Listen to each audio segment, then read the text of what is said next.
tengah kita sudah ada Dr. Ida Gunawan, spesialis gizi klinik. Siang, Dok. Selamat siang. Dok, ini yang pertama, Dok, kita mau tanyakan.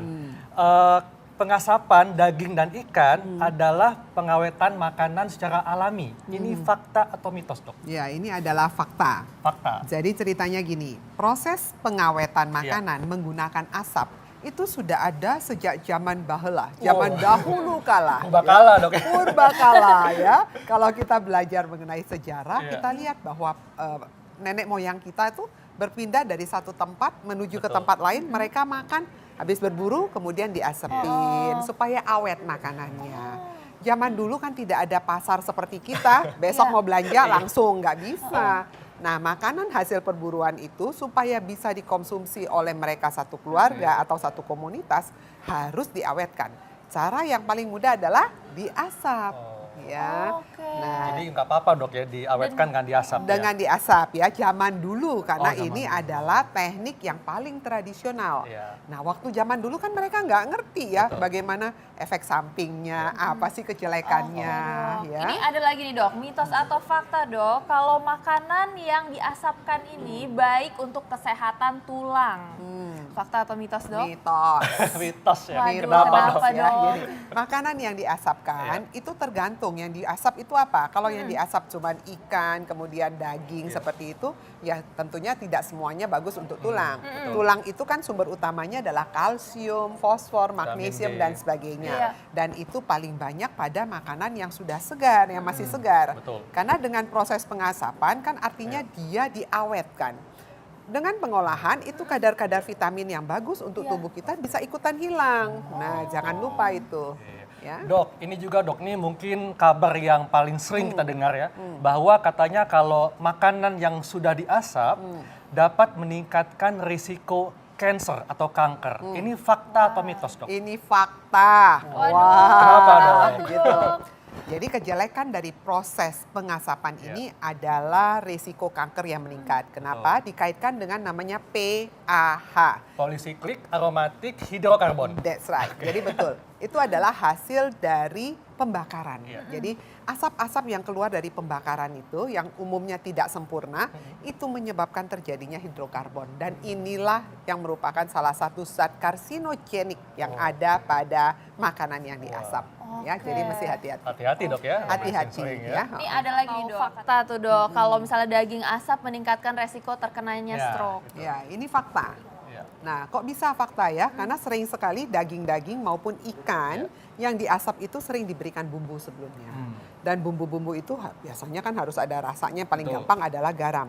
Kenapa? Karena memperkuat proses pengawetan ya. Jadi pasti akan menjadi lebih concentrate garamnya. Nah, itu salah satu risiko untuk meningkatkan stroke karena berkaitan dengan hipertensi. Terus yang tadi digulai, Dok, ya? Ditambah lagi santannya. Tapi jangan salah, di dalam gulai itu dia banyak kunyit. Lihat nggak warnanya Iya, kunyit? itu kuning-kuning banget, Ya, Dok. dan kunyit itu mempunyai sifat sebagai antioksidan. Tapi tadi kan ada santan juga, Dok, ya? Ya, yang penting gini, itu kan proses masaknya. Waktu makan santannya jangan dipindahin semua. Jadi yang diambil paling satu Dikit-dikit sendok. aja ya, Dok, ya. Tapi itu yang enak. Nah, itu dia. Iya. Dok, ini juga ada mengatakan bahwa cara pengasapan makanan harus dengan suhu dan lamanya waktu pengasapan yang tepat. Ini fakta atau mitos, Dok? Ini fakta.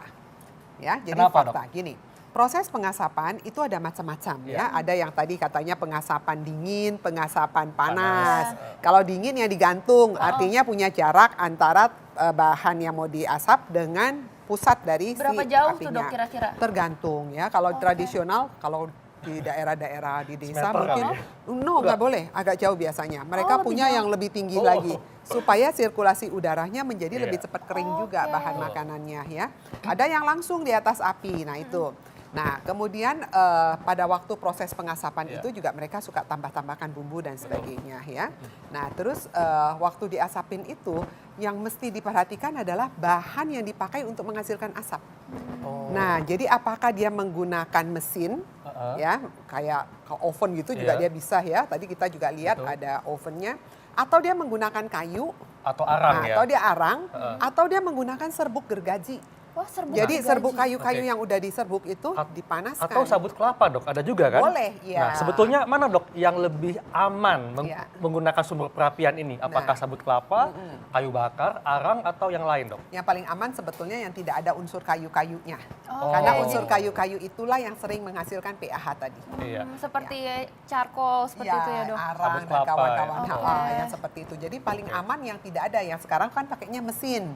Nah itu jauh lebih aman. Iya. Tapi kalau misalnya tradisional sekali di desa nggak ada, ya pilihlah yang paling aman. Jadi yang sudah pembakarannya agak sempurna, mungkin bisa dari kayu arang gitu Oke. ya. Karena Iya. apa? Kita mesti tahu persis kayu yang dipakai itu apa. Betul. Nah, kayu itu menghasilkan asap yang kadang-kadang bahan kimianya itu yang kolaborasi Oke. membentuk pH ya. Oke Iya. dok, ini ada lagi nih, ini yang ditakuti sama ibu-ibu nih dok. Katanya ibu hamil dan menyusui ini sebaiknya hindari makanan asap. Iya. Fakta atau mitos dok? Fakta. Oke, Ya, fakta. kenapa dok? Jadi gini, ibu hamil itu memang dianjurkan Iya. untuk selalu mengkonsumsi makanan Segar. yang segar ya, untuk mengurangi risiko terhadap janinnya. Iya. Setuju dok. Ya, pada waktu kita makan makanan, ini kan makanan yang diawetkan, Betul. teknik untuk mengawetkan Iya. makanan. Iya. Kalau bisa dapat sumber segar, kenapa harus yang diawetkan? Setuju banget Kita dok. semua tahu bahwa makanan segar pasti memiliki Iya. tingkat nutrisi yang jauh lebih Betul. tinggi, Iya. ya. Iya, jadi Oke. memang lebih baik Lebih pilihlah baik yang yang segar, segar, dok ya. betul. Iya, dok. Kemudian tipsnya apa nih dok supaya masyarakat mungkin yang supaya bisa lebih aman atau mungkin mendapatkan manfaat lah dari makanan yang diasap. Iya. Karena banyak orang yang mungkin suka karena lebih gurih, karena aromanya. Ini gimana dok? Gini, intinya yang pertama adalah back to nature, kembali ke makanan yang fresh. Iya. Kalau sampai kepepet nggak ada atau dengan segala 1001 macam alasan, Iya. maka pilihlah makanan yang asap, yang itemnya itu yang berkurang. Jadi Oke. jangan dicari yang seperti gambar-gambar Jadi itu yang Nah, ya. dok, putih kalau ini dok Ya, ya. diambil yang dalamnya saja. Oh, Oke. berarti dibuang aja gitu Ya, ya dibuang dok? aja Oke. selaput-selaput luarnya karena dia yang kontak langsung dengan si asapnya Terus tadi. amannya ini dikonsumsi berapa kali dok dalam seminggu? Nah, sebaiknya jarang-jarang. Jadi jangan berapa kali, paling baik 2 kali sebulan maksimal. Oke Dua deh. kali sebulan. 2 kali Oke, sebulan. dok. Jangan terlalu sering. Dan Oke. pada waktu dimakan juga jumlahnya jangan terlalu banyak. Iya. Oke, baik. Terima kasih banyak dokter Terima Ida. kasih. Terima kasih, Terima Dok. kasih.